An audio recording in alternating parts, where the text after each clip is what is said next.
I'm Ted at Windy Hill Farm and Handy Horseman YouTube channel. I get a lot of calls from people that want to know, what do you do when you first get a horse? How do you evaluate a horse?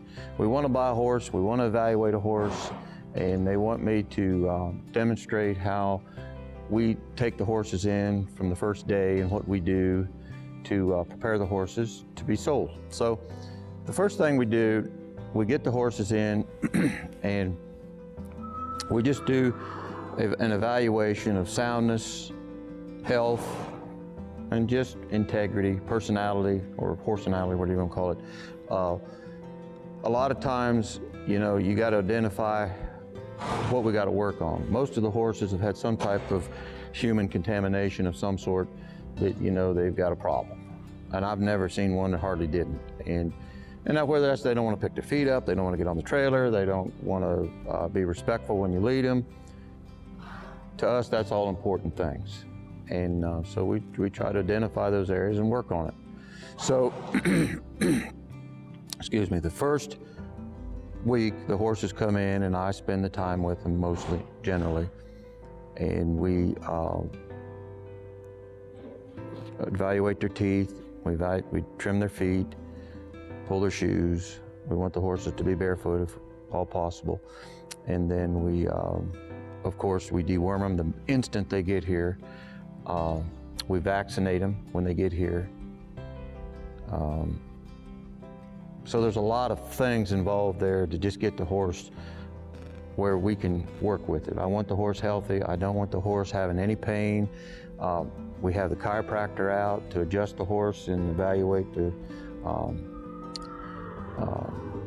spinal column, make sure there's nothing out of place. So, you know, we try to start on a good note. And a lot of horses are angry or they're fussy because they're in pain, because their saddle didn't fit where they came from, or they might have a chiropractic issue, a rib out of place, or, you know, all of them in their pole and in their jaw have got joints out of place, and we got to get that all lined up. We got to get that all straightened out first. So, so what we're going to do today is I'm going to take you all for a little trip, a little journey with me, and a little tour of, this is our round pen that we use when we come in, and this is my basic tools. This is my 48-inch little stick with a piece of this soft silk on the end of it. I don't want to use a string, or I don't want to use a whip. I want to use this to encourage softness. It's my horseman's halter. I have a man tie these for me that we came up with this years ago.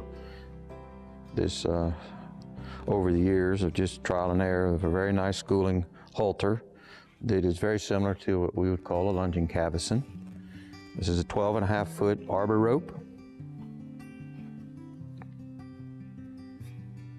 And 12.5 feet is a good length. I mean, that's what I have come up with. It gives me good connection with my horse, and it keeps the horse at a good distance. And the size and the length of this stick match the length of this rope, and you'll see here in a little bit the advantages to that. So this is a new horse right here. Doesn't have a name yet. Just came in here that we bought the horse from a family that owned this thing, and they gave me a big long story about 4-H and all this, that, and the other, and Nikki and I were just chuckling. It's like, you know, a lot of the 4-H horses, you know, they barrel race them and pole bend them, who knows what they did. So we're just taking their story as a reference, but we're going to let the horse tell us his side of the story. So it's a sweet horse. I like it, or I wouldn't have bought it to start with.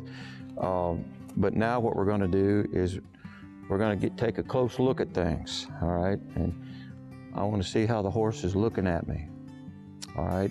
Now, if you come over here with the camera, Nikki, so things I'm going to look at, see how its eyes and ears are the same width apart. Now, you might have to zoom in on that.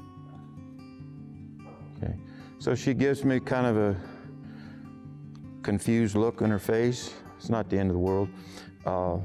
This is all new environment. And see how she wants to turn away from me. She's not taking me too serious. Her swirl is right in the middle of her forehead, okay? That's good. Look at her feet. They're nice and straight. I don't see any blemish in her feet, or him, actually, or gelding. The hairline's nice and straight around the hooves. You don't see any hardship rings in the hoof. You know, when a horse has had a fever or been sick, there'll be hardship rings in the hoof. I don't see that. It's in good flesh, but you can tell, you know, he's been on a gravy train somewhere, fed sweet feed and pellets and corn, and so when we get to working here, what you'll notice is a lot of sweat, and the horses smell kind of like a pig, and what that comes from is just too much of the wrong thing. Okay, so now I'm going to halter my horse. I'll put my little halter on and take my rope off, and I'll do what I call free lunging in the round pen here, and we'll evaluate his soundness. So go ahead and pause, Nikki, and then we'll get started with that.